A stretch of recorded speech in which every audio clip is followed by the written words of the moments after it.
Ma innanzitutto dico che la cosa che ci preoccupa di più è dare una buona amministrazione alla città di Pordenone, perché è quello che si aspettano i cittadini, e i cittadini non sono molto interessati a queste diatribe che evidentemente fanno più parte Però ha un valore politico politiche. questa cosa per qui, quanto certo, riguarda, guardi, io dell'alleanza.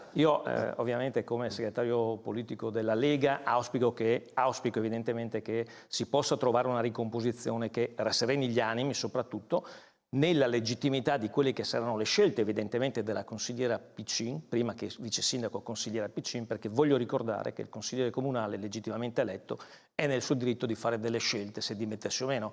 Questo implica anche responsabilità di carattere di giuridico per chi evidentemente volesse fare delle pressioni. Io penso che non ci siano pressioni, ci saranno delle scelte condivise che penso nei prossimi giorni porteranno a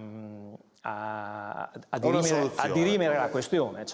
Il senatore della Lega Marco Dreosto fa chiarezza sulla situazione delle poltrone, per così dire, che sta scuotendo il Consiglio Comunale di Pordenone. Con la questione legata al vice sindaco Mara Piccin ci si attende chiarezza definitiva nei prossimi giorni, che saranno importanti per la Lega anche per il solito raduno di Pontida, che vedrà un'importante adesione di militanti dal Friuli.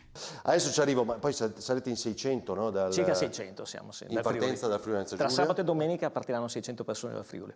Quanti pullman? Abbiamo 8 pullman, di cui uno partirà sabato, ma molte persone che vengono con mezzi propri, pulmini, auto, perché insomma è una bella esperienza anche conviviale, non solo politica, quindi molto partecipata. Cioè quindi si dovrebbero dire due cose lì. Uno, il Veneto dovrebbe presentare il suo candidato governatore del centrodestra, quindi voi auspicate il leghista Alberto Stefani, e il Friuli Venezia Giulia dovrebbe dire ecco il terzo mandato. Ma penso che come risultato è un auspicio che noi abbiamo ancora, perché aspettiamo evidentemente la sentenza per la legge del Trentino Alto Adige, e penso che tra qualche mese avremo sicuramente... Va bene, vedremo, potrebbe essere tra qualche giorno.